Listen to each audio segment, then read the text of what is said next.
Good evening, everyone. Can you hear me in the back?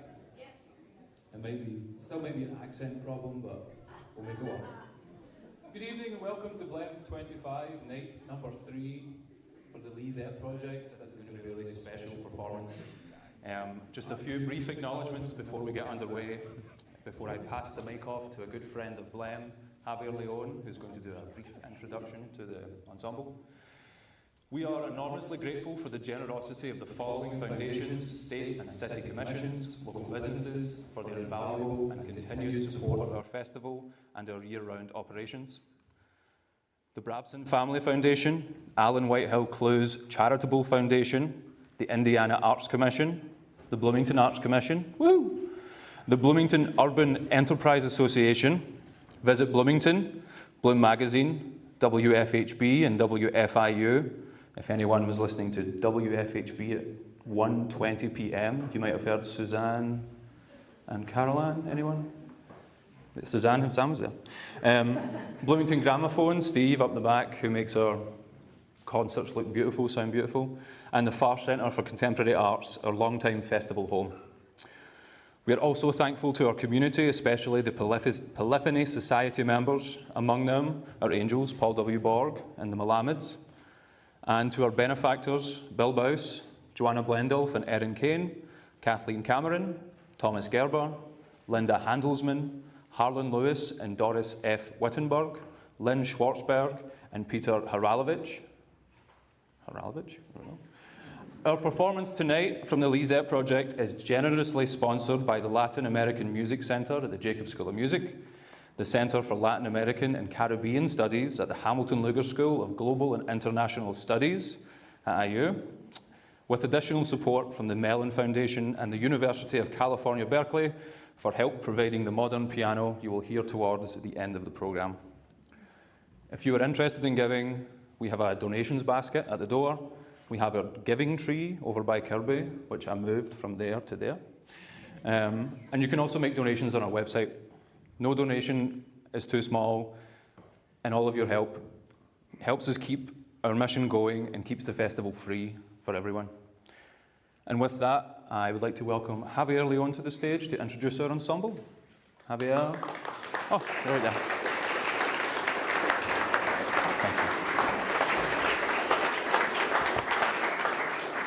Hi, thank you. I'm Javier Leon, the Director of Latin American Music Center. It's my privilege to introduce this group and this performance, which is going to be fascinating. I'm really glad, thank you. I'm really, really happy to be able to do this. So, the Lisette Project is a performance and research collective based in Ithaca, New York. Founded in 2021 by Haitian baritone Jean-Bernard Serran, this dynamic group explores the history of Haitian classical music through film and performance. For tonight's program, Jean-Bernard is joined by his two regular collaborators, British pianist and musicologist Nicholas Matthew, and American soprano Michelle Kennedy. Currently, the Lisette Project is focused on the history of the oldest published song in Haitian Creole, Lisette Quitte la Plaine. Their documentary Lisette from 2022, an accompanying lecture recital premiere at the Berkeley Early Music Exhibit and Festival in 2022. Since then, the group has presented the program across the United States at Yale University, Princeton, Cornell University, Bagnell University, Ithaca College, the Westfield Foundation Conference, and New York University, to name a few. Recently, the recording of Juste Chantelin's parody, Dans le Cœur de Marie, featuring Michelle Kennedy, was included in the Rise Up exhibit at the Fitzwilliam Museum in Cambridge. The exhibit was about the history of slavery and liberation in the Caribbean. The Lisette Project has been recording their freshman album since last summer and look forward to re-releasing it this fall.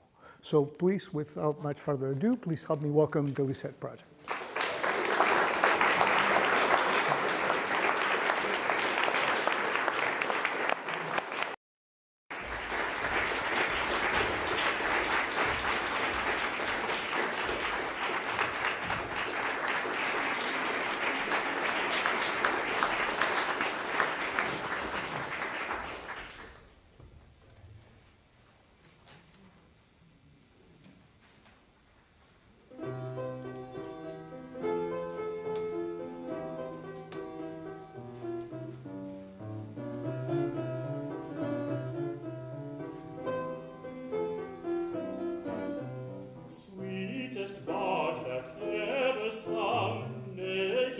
glory fancy's child, sweetest one that ever saw, nature's glory fancy's child.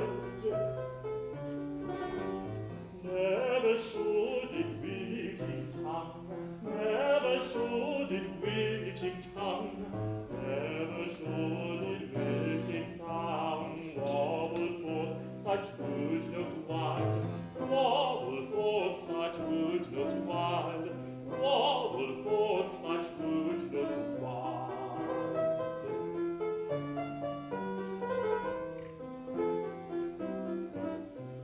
Bring the laurels, bring the flowers, songs of triumph to him raise.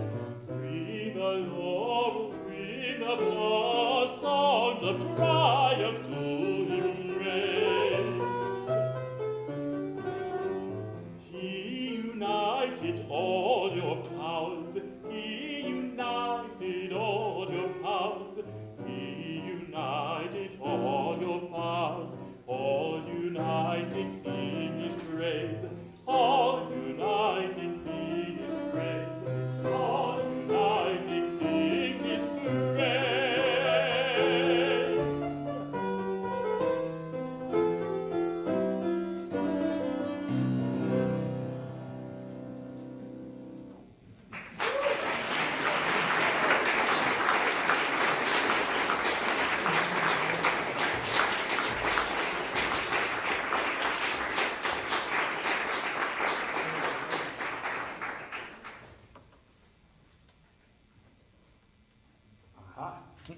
Good evening and welcome to our program, Lisette, a song's journey from Haiti and back.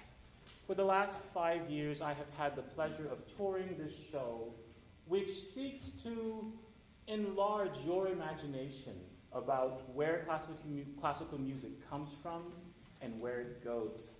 In the post-George Floyd economy, or post-George Floyd world that we lived in, I thought it was important for me to delve into the formal history of classical music in Haiti, starting with the oldest song in Haitian Creole. We just sang Sweetest Bard by not a Haitian composer, but the great Ignatius Sancho, a man born on a slave ship en route to South America, who served as an enslaved person in London and became he got his freedom in his teenage years, served as a servant in a noble house, came into some money, taught himself how to read, and became an amateur composer. He wrote a lot of dances and a few songs. He was also one of the first black men in London to own a business, for which many thought that he might have been the first black man to vote in England. However, there was another man named John London who owned a pub about 20 years before Ignatius Sancho, who probably was the first black man to cast a vote in England. It's nice to start a program like this with the voice of a formerly enslaved man who actually wrote music and left it to us. Whereas the music that we're about to hear has a more complicated history and gains so much over the many years that it is performed, in the way that it travels and becomes more and more complicated in terms of who's writing it and who's listening to it. We will start the program with a short clip from the film Lisette, which I produced in 2022 to set the stage. Thank you.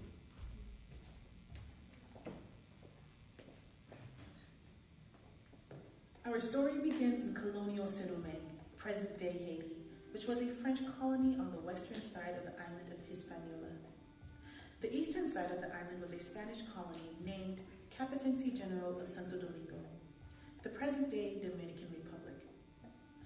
Around 1757, a French colonist named Duvivier de la Marrotière is said to have written a song in the language of the enslaved African people of Saint-Domingue, which he called Lisette quitte la plaine.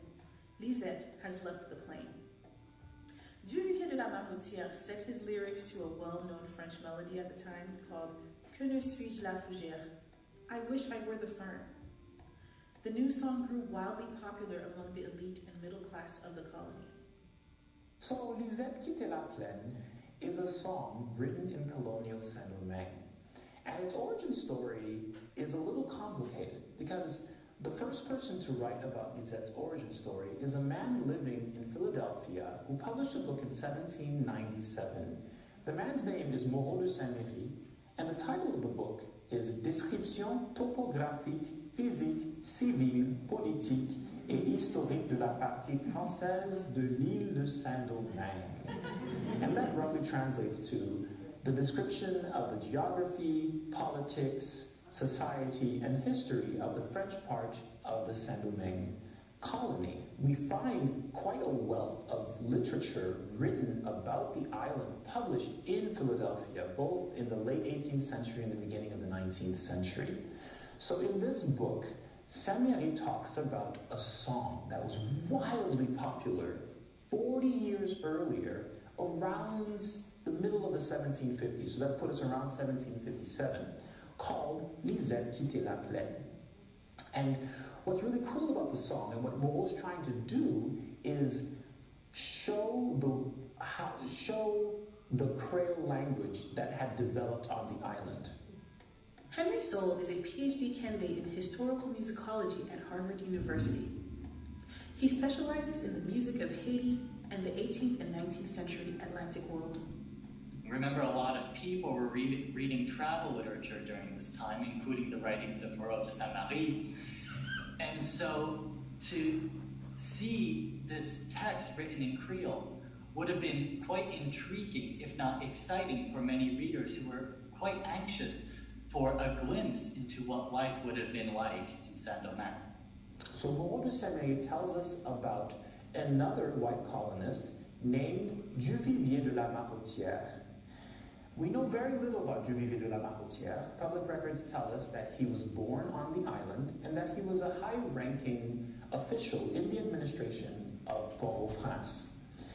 And apparently, Duvivier de la Marottière wrote the words to Lisette Quitte la Plaine, and he decided that it should be sung to a very well-known French tune entitled Que ne suis-je la fougère? So I should stop here to talk about the practice of writing words to songs that already exist. This is called a song parody. Yeah, so Lisette is a song parody. And the parody, or parodie in French, it was a tradition in which poets or composers would write new words to a pre-existing melody, often engaging intertextually with the original text, and often resulting in humor or derision. Through this tradition, a poet could write a songbook or even an entire opera without the need for original musical material. And this was important throughout the Americas, because in the majority of these countries, there was not yet music printing technology. This tradition was also extremely popular during the French, American, and Haitian revolutions, during which loyalists and revolutionaries would parody songs and anthems as a form of political expression. The Star-Spangled Banner is a very well-known song parody. Francis Scott Key wrote the Star-Spangled Banner to a pre-existing tune by the British composer John Stafford Smith called the Anacreontic Song. This reminds me of today. Sometimes students will tell me, Dr. Sarin, I just wrote a song to a beat. And what they're referring to is a pre-existing melody that they often will find on the internet, to which they will add their own lyrics, or they will add a counter melody to that pre-existing track. It's this beautiful phenomenon of music making that is in conversation with other music making, right?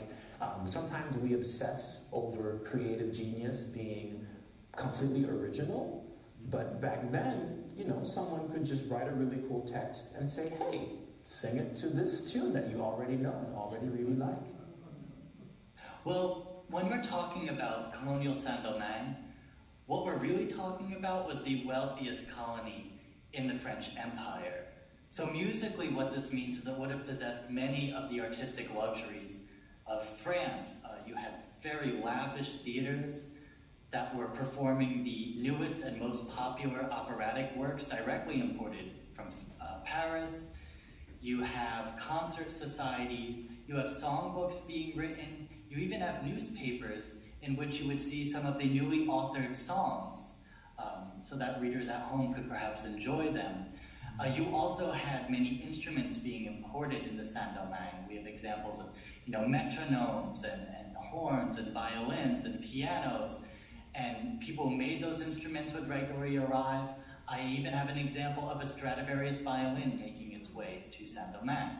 It has been guessed that Saint-Domingue had more operatic activity per capita than did France even at this time.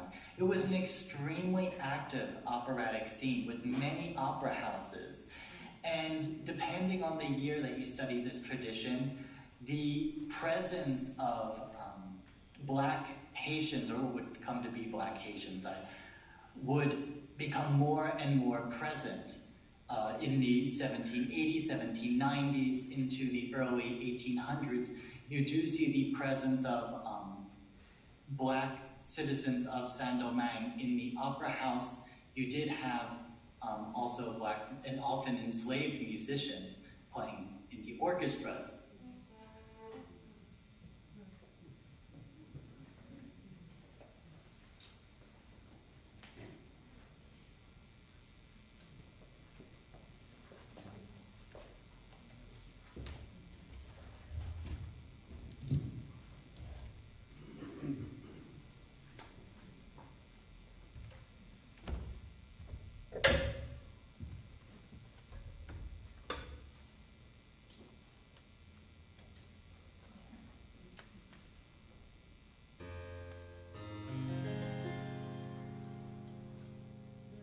Lisette quittait la plaine, nos perdus bonnet à mourir.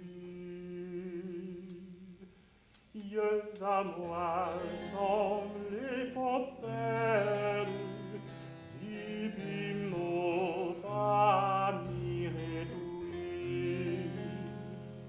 Le jour comme au Copécane, nos songes amour à mourir.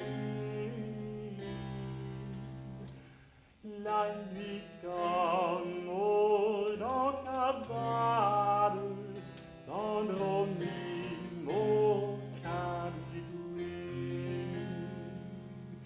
Sitôt allé à la ville, t'as trouvé gain et canto, qui gagnait vous tromper fille, bouche doux pas et sirop. Trop agréable, sincère, pendant qu'il y aurait au copain trop. Si serpent dit contre fer, criera goudron béot.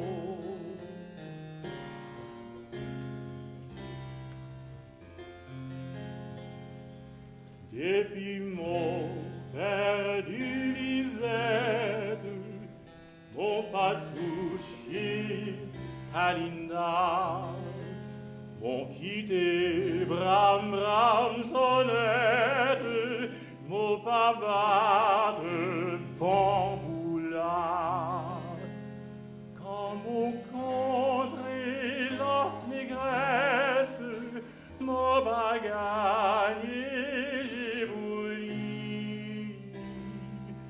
Mon passouchi travail pièce, tout qui chose à moi mourir.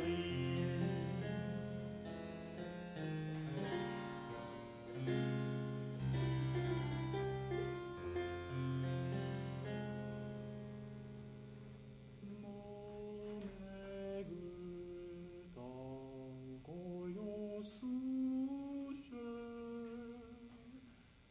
jambes à moi dans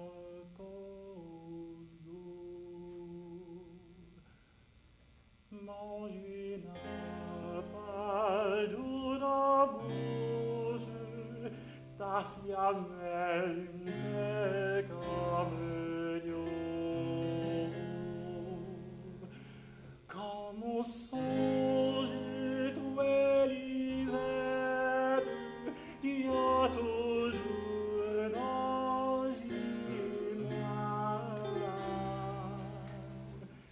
maniez-moi venir tout bête, à vos chagrins, mangez-moi.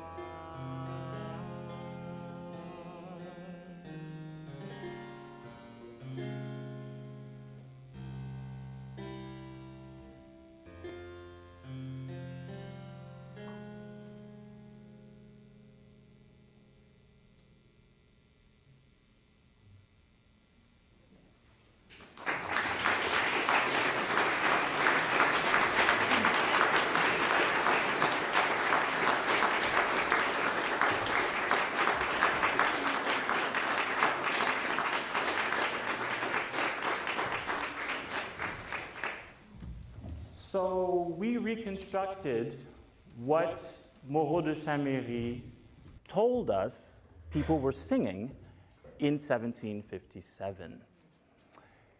In the 1780s, Jean-Jacques Rousseau's friends posthumously published an anthology of songs he had not published. And late in his life, he came across a text brought to him from friends from Saint-Domingue of the song Lisette quittait la plaine. Now, Rousseau would have known that many thought that this song, being like a pastorale with a lower class man or a man of less social mobility yearning after a woman of more social mobility, he understood that this song might be connected to his opera Le Devin du Village, which was very popular in Saint-Domingue at the time. Scholars of Rousseau note that this might be a rare moment where Rousseau might finally maybe address the injustice of slavery, in that he called the song Chanson Nègre as opposed to Black Song, right? As opposed to Lisette quittait la plaine, the first line of the song, as would be normal. And also, he said it as a parody of an anthem of a hymn from the Genevan Psalter. The Swiss being famous as Protestants and abolitionists, as opposed to the French Catholics who were more comfortable with slavery. And so we have possibly a woke song written by a philosopher for his friends called Chanson Nègre.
French composers.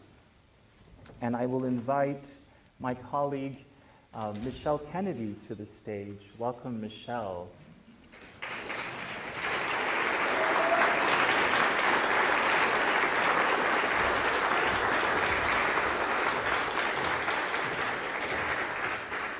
Eugène Descourtils was a botanist and an amateur composer and someone whose family had business interests in Saint-Domingue, who made his way to the island during the Haitian Revolution.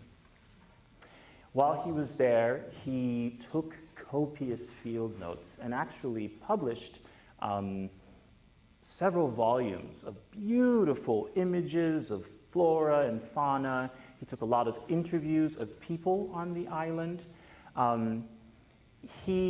While there, he was captured by the rebel forces of Jean-Jacques Dessalines and was forced to serve as a medic for the soldiers.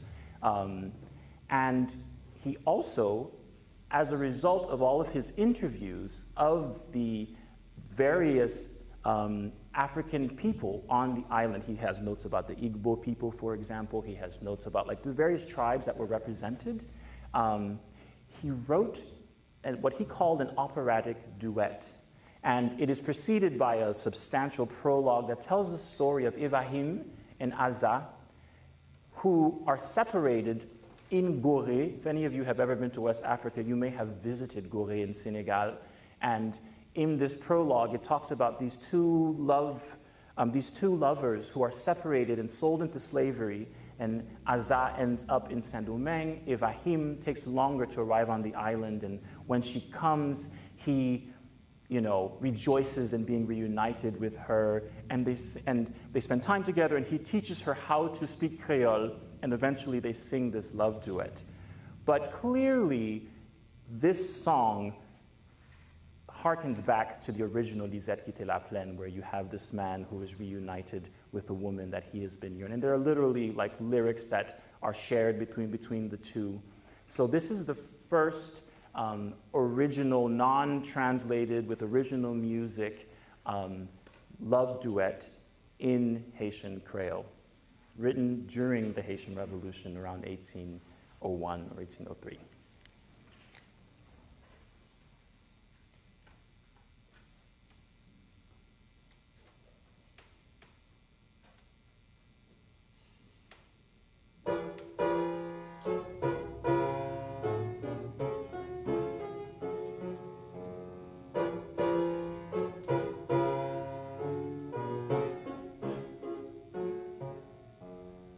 Sag it im Haus am Mittelmeer.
bien fixé pour même cause.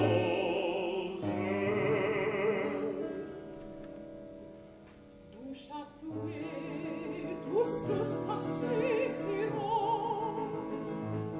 Ils y doués, non soit si banano,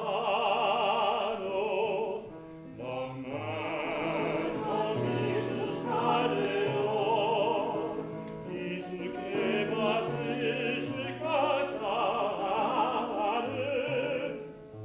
Ils se crée passés s'iront.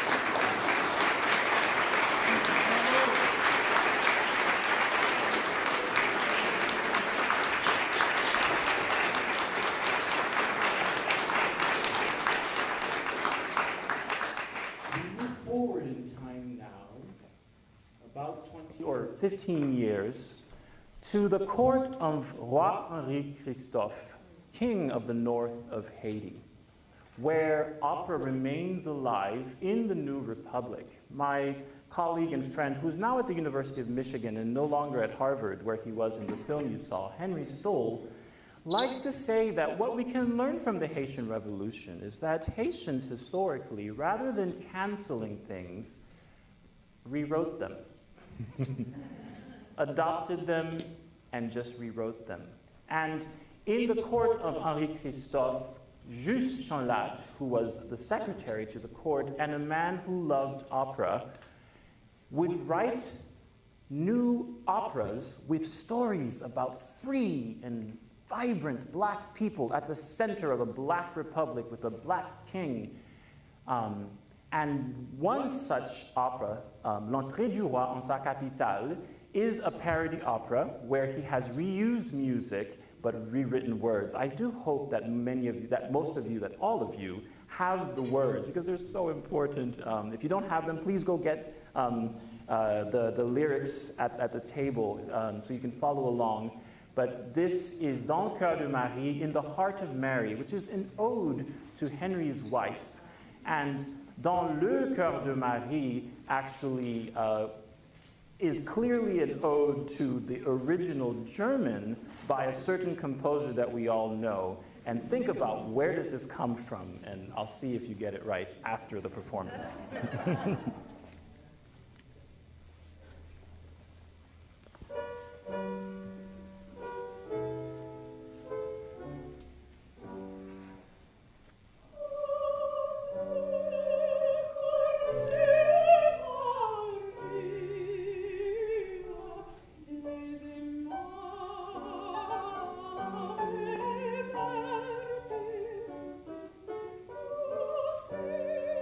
Fixez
In diesen Zarathus's aria from die Zauberflöte, no longer a bass aria,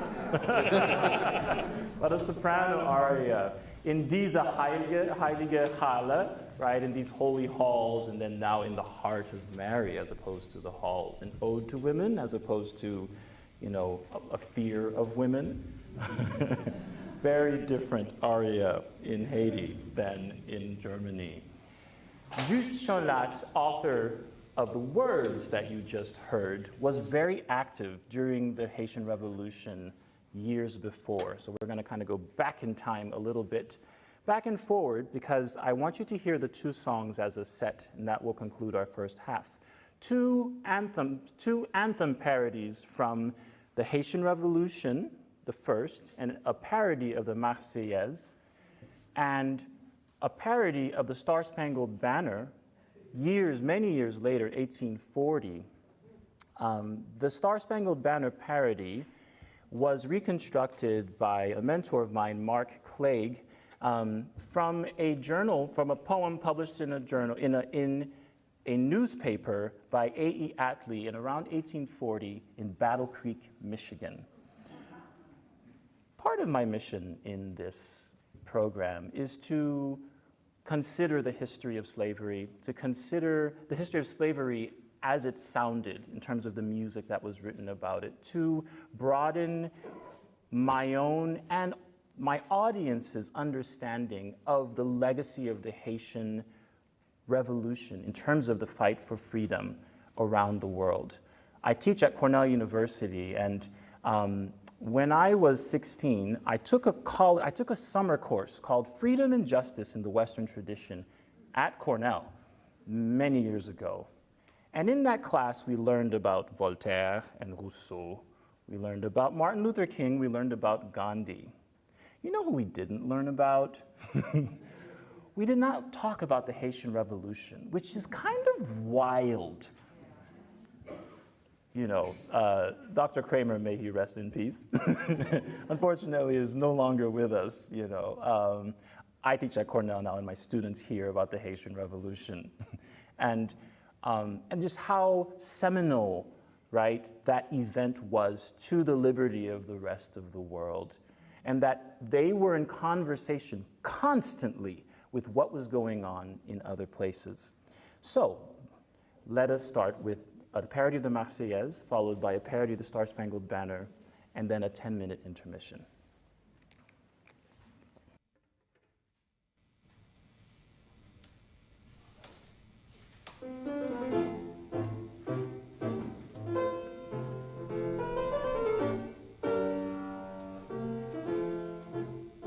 De nos trois ennemis perfides du nouveau monde, les tyrans, déjà les Français homicides, du soleil frappaient les enfants, du soleil frappaient les enfants. Au du ciel éclate en prodige pour lever nos fronts abattus. Chaque paraît, ils ne sont plus, et l'on en cherche les vestiges. Sous ce mot perdu, à jamais réunis, vivons, mourons, c'est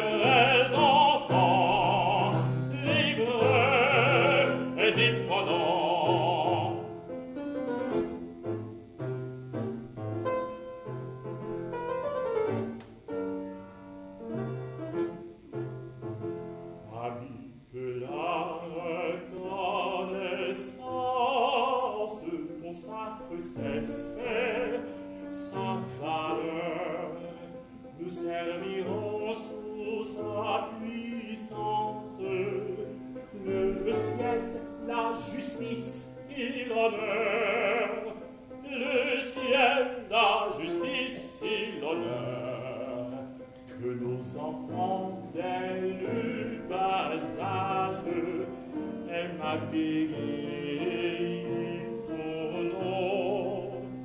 Désormais, chacun le patron de qui repousse l'esclavage, sous ce beau perdu, à jamais réunis, vivons, mourons, ces vrais enfants, libres, indépendants.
Yeah, no, I was surprised when I first heard, like, oh, it's not the harpsichord, it's per hour, right? This is like a progression of the instrument, goes from here to here to there. Yeah. Yeah.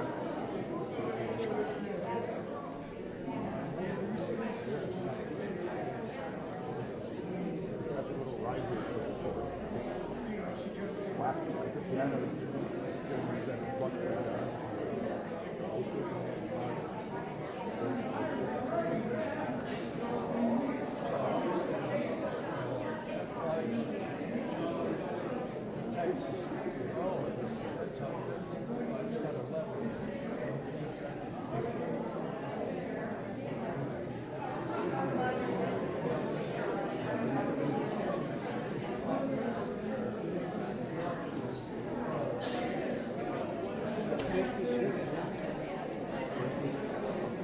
Seattle.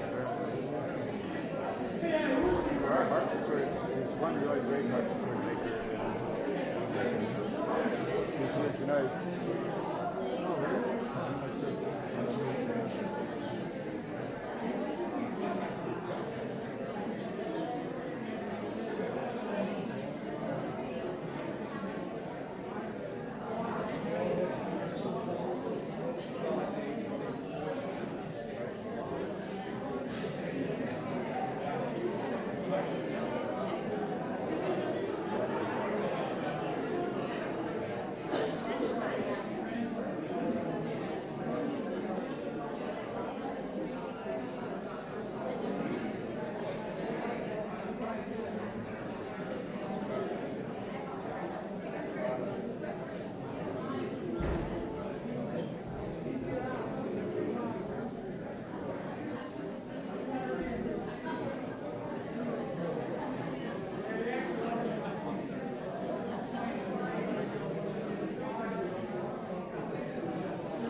Ladies, gents, and friends, if everyone would like to return to their seat, we're going to get going again.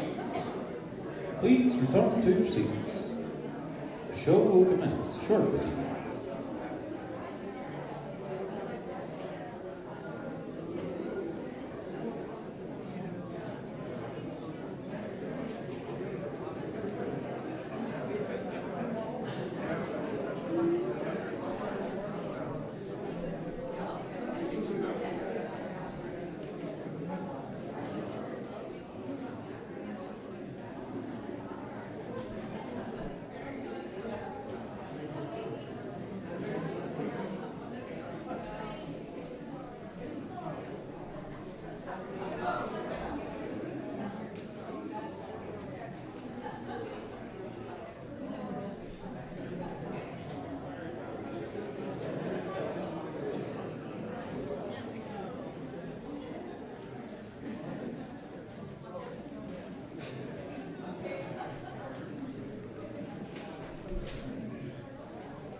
Ladies and gentlemen, welcome back to the stage, the Lisette Project.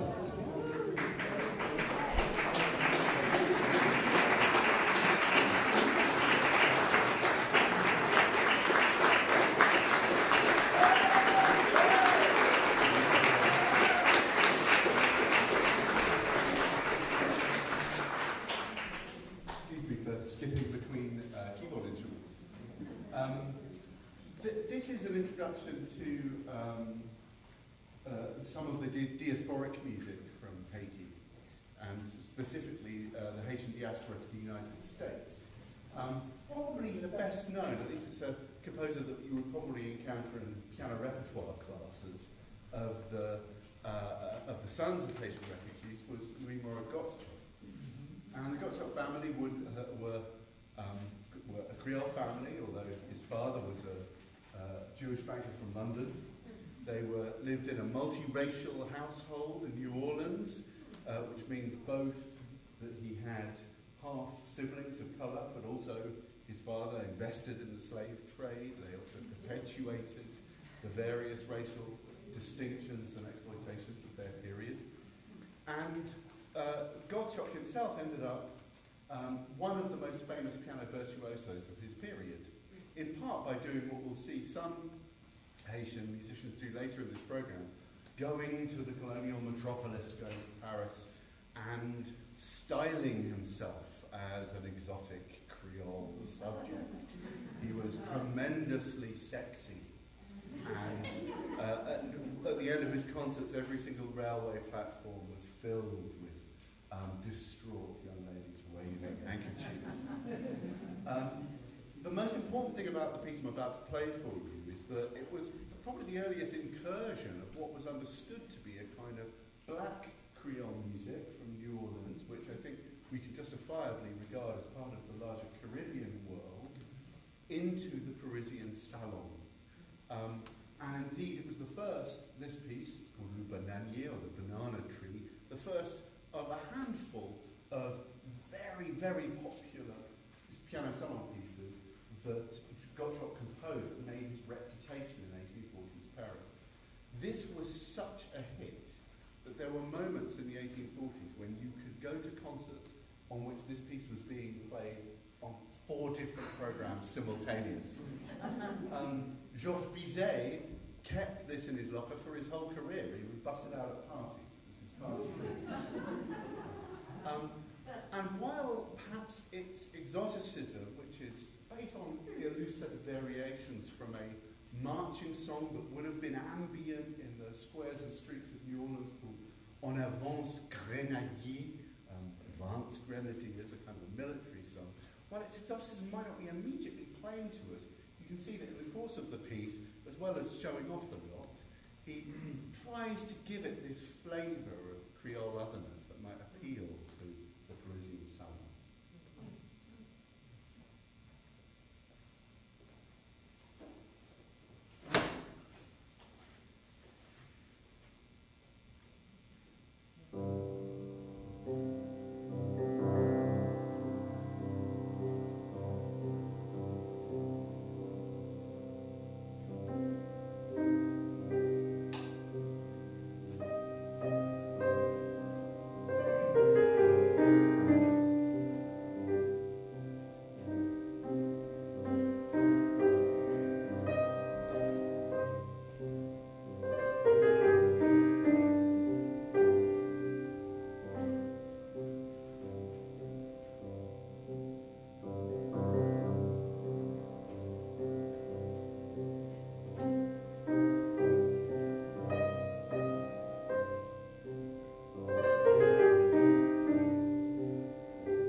à moins semblé fontaine des pigmeaux pas gardés tués.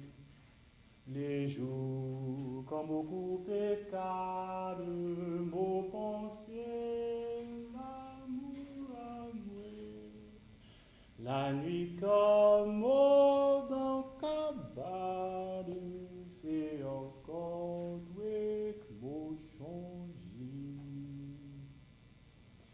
In 1905, Clara Gottschalk, Louis Moreau's younger sister and his editor, guardian of his legacy, published what she called the first collection of Negro folk tunes, inspired by the work of Antonin Dvorak, who told American composers that the true voice of the American compositional school was that of the indigenous populations, among them Black people, right? And Clara, who grew up in this multiracial house, granddaughter of a woman who came from Saint-Domingue with an enslaved person named Sally, who raised the Gottschalk children, right? We have to think, like, imagine Sally singing a song like that, what you just heard. So the subject of the song I just sang is Zelim.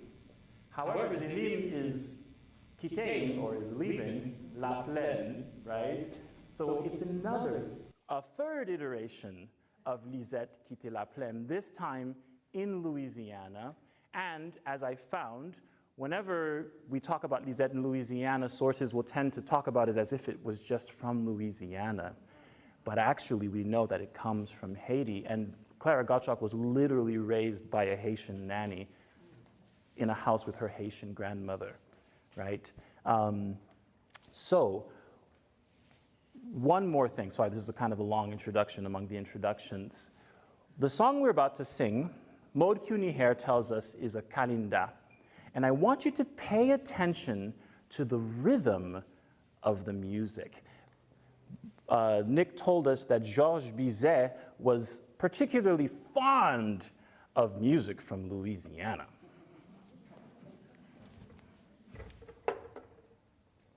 That's going to fall.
before Michelle graces us with what I think is the most beautiful version of Lisette Quitter la Plaine, I have to say a few words about its arranger.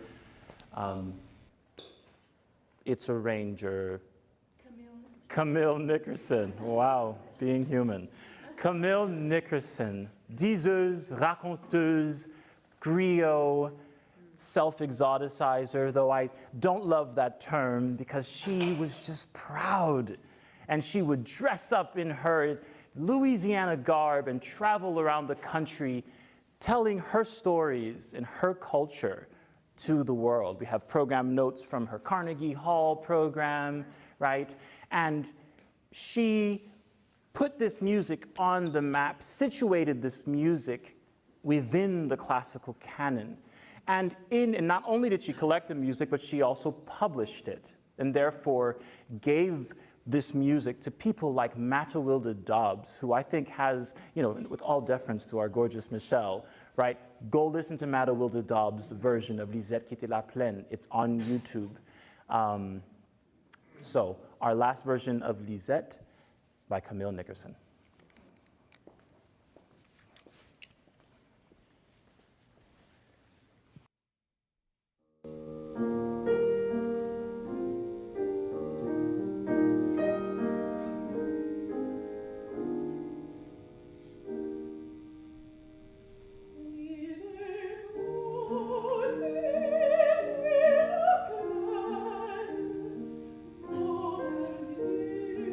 Oh,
to say too many things about this piece, other than it's a Haitian piece by a Haitian composer in the 19th century, Saint-Onge. And Saint-Onge followed Gottschalk's path in that he went to Paris. He escaped from a brutal maritime father and ended up in Paris and was adopted by neighbours and gained entrance to the Paris Conservatoire. And he's one of the earliest people, perhaps the earliest person of African origin to enrol in the Paris Conservatoire. He got his baccalaureate there, and he composed quite successfully in Paris. His idol Chopin, as you'll sort of be able to hear in a moment. Certainly Chopin's mazurka is very interested in the way in which Chopin elevated or sort of cleansed, depending on your opinion, national dancers and put them in a song. And he returned to Haiti, where he was a part-time musician and composer for the rest of his life. And this piece, probably from the end of the 19th century, so 1880s, 90s.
The pre-concert talk heard my anecdote about discovering how Latin Haitian music is.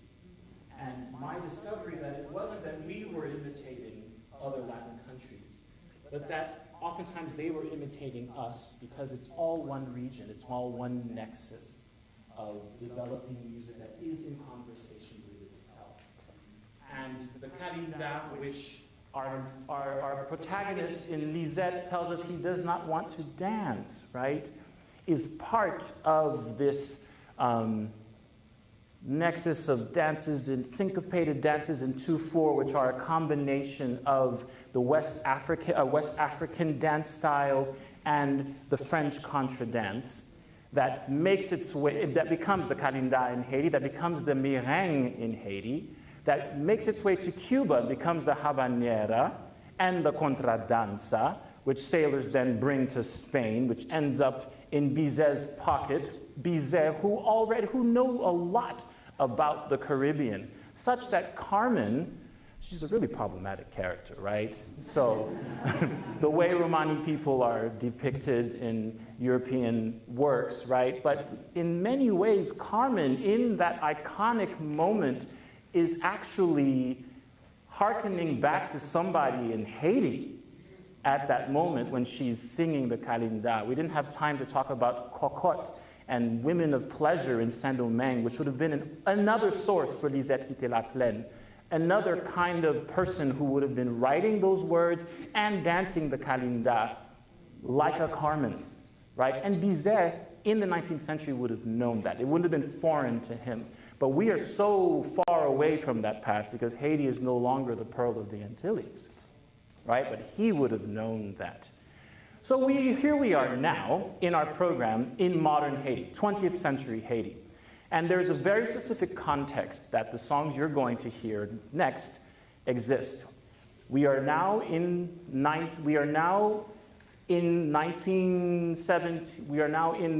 1917 and 1934, which was the first US occupation of Haiti, under the pretext of establishing law and order because the Haitian government had been overthrown.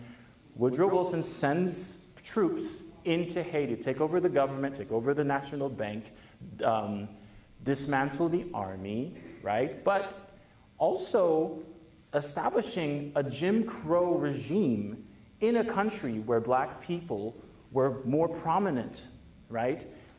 There are records, Marine records, that show that Marines were recruited more from southern states as part of the strategy for what they wanted to do in Haiti at the time. Now, the piece you're about to hear, Ave Maria, was, right, that's what's next in the program, was written by a composer under the name of Franco Luigi, but his name was actually Louis Borneau. And Louis Borneau, writing as Franco Luigi, was the puppet president placed by the American government in Haiti. And he is writing in a very European style, contrary to some of what other composers might have been doing at the time. So this is Ave Maria by Louis Borneau, or Franco Luigi.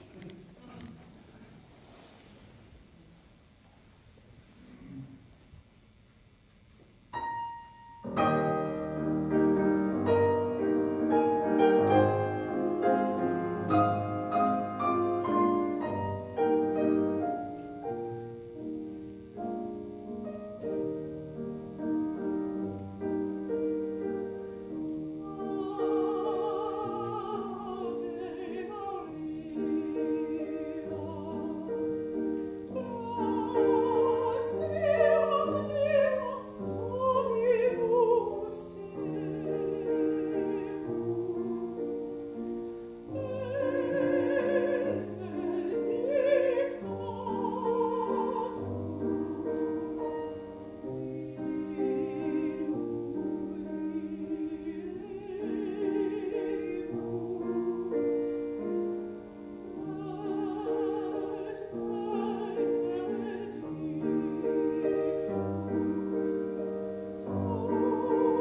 piece you're about to hear, within the context of the U.S. occupation, we have another kind of composer also writing classical music. Ludovic Lamotte also studied at the Paris Conservatory, returned to Haiti, and was part of a vibrant salon culture in which intellectual intelligentsia would gather in parlors, and they would imagine the Haitian countryside. They would imagine voodoo ceremonies and incorporate those forms into the classical music that they were writing. The piece you're about to hear is a sobo, and sobo is one of the gods in the voodoo pantheon, and utilizes a rhythm that we hear constantly. If someone asked me, what is the Haitian musical fingerprint? I would say, or its alternative, we hear that rhythm, we hear it in the meringue in a more chill, which you heard. We also hear it in this, which is more of a Congo or Rabodaï dance form. But depending on the affect of the rhythm, you get a sense of where it comes from. And in Haitian classical music, you're always imagining the drum. It's always interpreting the sound of the drum onto the piano. So this is Ludovic Lamotte's reimagining of a sobo, which would be a drum-led piece for the piano.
Moment to acknowledge that this man started on a harpsichord about 90 minutes ago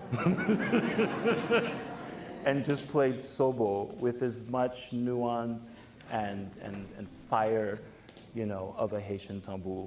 I cannot do this program with just any collaborators because the breadth of musical language and spirit that is required is just so wide. So thank you, Nicholas, for doing that.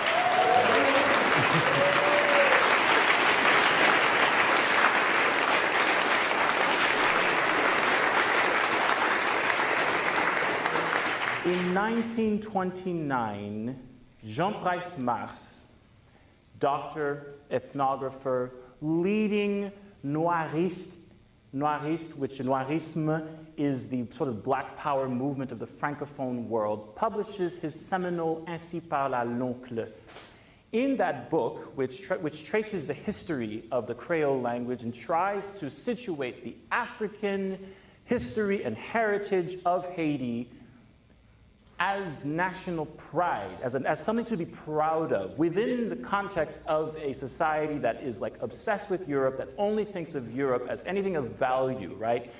Sort of trying to say that our heritage, our African heritage, is is what we should look to with most pride, right? Even though we are a people from all over the world. We are a Creole, we are a diasporic people with a lot of influences. In that book, he recounts going to Ludovic Lamotte, composer of Sobo, who you just heard, and bringing him Lisette Quitte la Plaine. And he cites Moreau de Saint-Méry. Moreau de Saint-Méry, who himself was a racist and not an abolitionist, but includes Lisette in his book because he thought Creole was interesting, because he thought Creole was special, right? And this Black Power philosopher has the wisdom to sort of take what he could from that book and saying, we agree, this is a really cool poem. And at that point, it was a moment to celebrate over 100 years of not just speaking Creole, but writing poetry in the language. And he brings the poem to Ludovic Lamotte, and Ainsi parla l'oncle, like Moreau de Saint-Méry's book, is kind of strange in that it has this random musical score in the middle of this philosophy text, which is a 1929 version of Lisette Quitte la Plaine, this time, of course, as a meringue. And Ludovic Lamotte he's being particularly creative here because he combines the meringue with the habanera such that you get the bum, ba bum, bum, bum in the left hand, and you get the ba ba ba ba ba ba ba ba ba ba in the melody, so that the two forms come together as friends in this song. Enjoy our final Lisette, our true final Lisette.